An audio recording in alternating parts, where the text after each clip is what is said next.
single day I'm gonna make something great. That's my way. Every single day I'm gonna make something great. That's my way.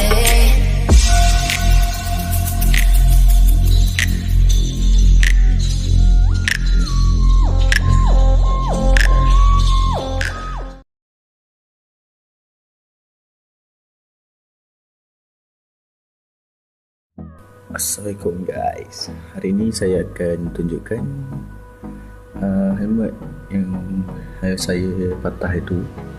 Skru dia patah. Skru patah tu saya dah gamkan guna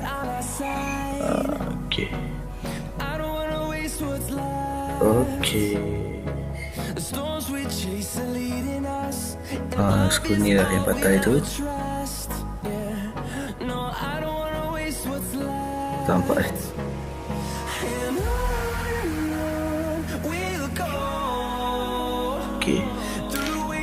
ini yang patah, jadi saya dah gamkan guna glue ni dah boleh beli dekat mana-mana kedai je, sebab glue ni pun mudah je jumpa kat kedai mana-mana. Dan saya akan skrukan guna skru kepala lepeh yang boleh muat dengan skru ni. Ni visor ni saya dah pasang sebab nak suruh nampak clear sikit. Kalau kena gelap lah, kalau tak clear nampak.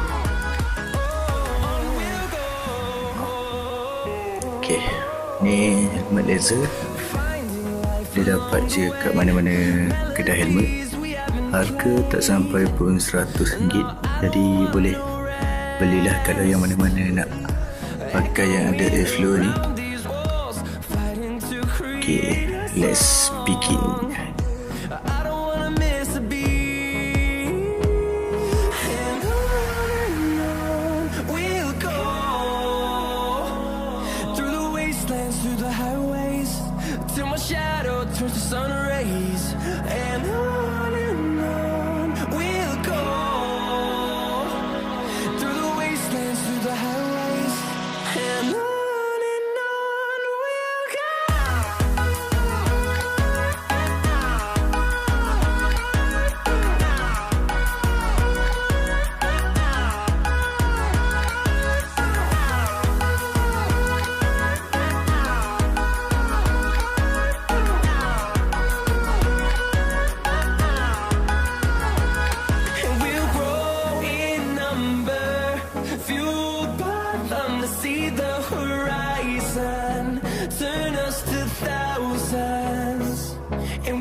Kita siapkan helmet kita yang kita dah skru tadi.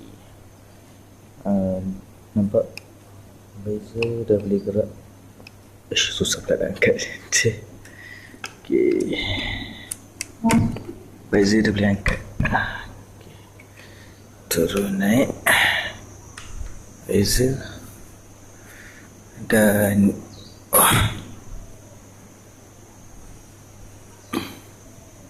dan inilah skru yang dah kita gamkan tadi guna glue ni. Nampak dia dah boleh fungsi dengan baik.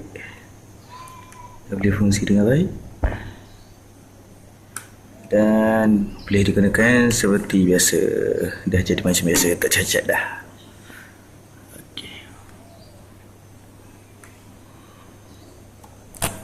Di setakat itu saja.